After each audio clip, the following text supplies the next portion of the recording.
I actually recorded this on my DVR a while back, Iron Man 3. I think I recorded back in March. Just got around to finally seeing it. I really enjoyed the first Iron Man. You know, now that I look back at it, I guess there's worse comic book movies than Iron Man 2. Of course, that was the case when it was new, but it does fall short. I thought it was hokey how all of a sudden Iron Man's got this condition. Okay, there's people up there. Don't want to go near people. Oh, I got this condition. This heart situation wasn't present in the last movie. What was it? Blood poisoning, was it? Yeah, he had the shrapnel in the heart, but now he's got blood poisoning from his reactor suit stuff. So, yeah, I didn't much care for Iron Man 2, but Iron Man 3 is weird as hell. This one is in part written by, but directed by Shane Black, who really doesn't have a lot of directing credits, but he writes a lot of stuff, like Lethal Weapon. He had a big hand in that series. He was also in Predator. He was the guy at the comic books. So, on paper, it sounds like an interesting idea, but what he did was he made sort of a good-timey 80s duo action film, and not an Iron Man film. Let me see if I can recap much of this. Iron Man, it starts off and we're listening to what? Eiffel something, blue, Why are we listening to that? Because it's like, we're coming on Y2K, New Year's Eve, in 99, going into 2000. He makes some demons there. Yeah, there's gonna be some spoilers. Guy Pearce, of course, the fidgety nerd no one wants to listen to. Oh, you got some business pitch for me? You don't look like you're legit, screw you. That old bit. Then, of course, beyond that, he has this girl with him, and that was kind of the trick, was that she was joining his side, like it was a betrayal, but there's this one night stand he just kind of leaves behind. He wrote her a letter, gave her some information, and just vanished. She didn't seem bad. You know, this is back in the day when Tony Stark's a dick. You know, he is Robert Downey Jr. Anyways, these people come back into his life. There's some, like, Guy Pearce has this group of mercenaries. They have this extremist tech, gives them healing properties. Like, there's this girl, she's got a scarred up face, and she's working with them. And I'm thinking, okay, so she had a limb missing and that grew back because this injection. How come her scars didn't heal?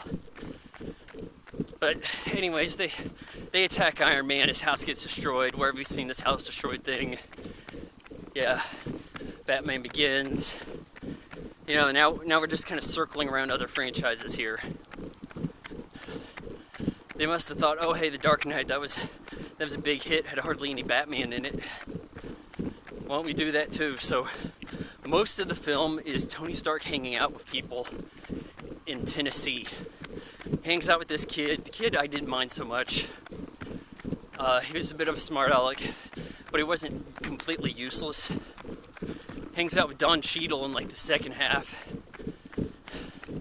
You know, a little weird that the kid checked out of the movie at that point, because he had kind of a prominent role. But anyhow, the thing that bothered me here, so Tony Stark now has another problem where it's like, my suit doesn't work quite right. Like, I have these prototypes. It magically isn't ready for fighting when I'm in it. But what did this prototype do anyways? This like Mark, what was it, 52 or something? Like, I don't get it. Like, all the other prototypes can do the same thing and like form around him now.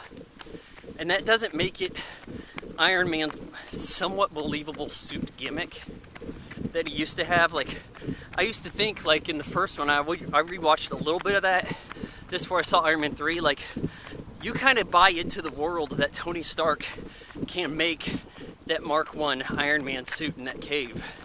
Like, they actually make that believable. Now, what the hell is it? It's robot android shit.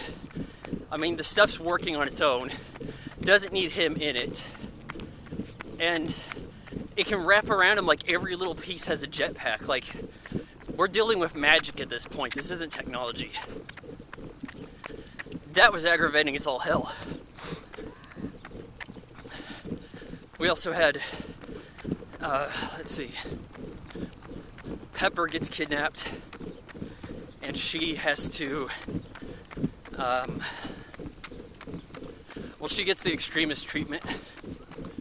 So now she's a superhero, and she actually saves the day over Tony Stark, who called in all of his Iron Man suits to kick ass for him, while him and Don Cheadle, Rhodey, run around with guns like an action movie.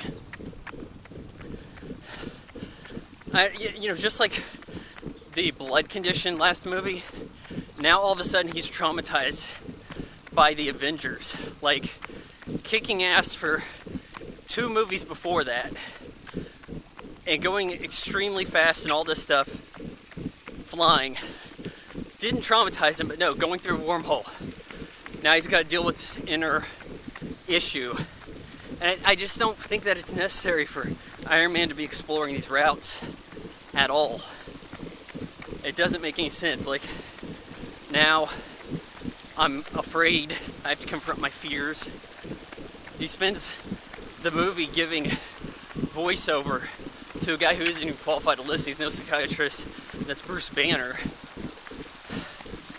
I mean, that doesn't even seem like a safe scenario, to be honest with you.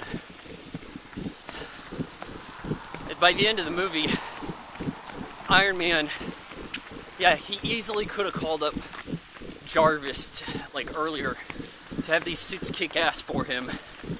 But no, we had to make it interesting because he's too damn powerful.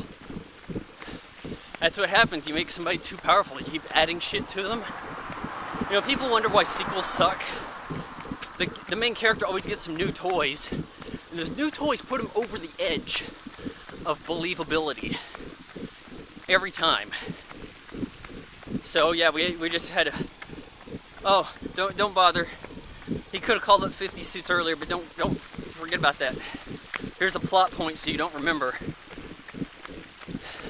Tony Stark actually has the shrapnel removed from his heart, so he doesn't have to be Iron Man again. And I'm just thinking, alright, I guess we've wrapped up this trilogy. Thought we wanted to milk it some more. And I fully expect we'll see some more Iron Man. Like Avengers 2. I don't know if there's a script floating around, but I'm just gonna guess.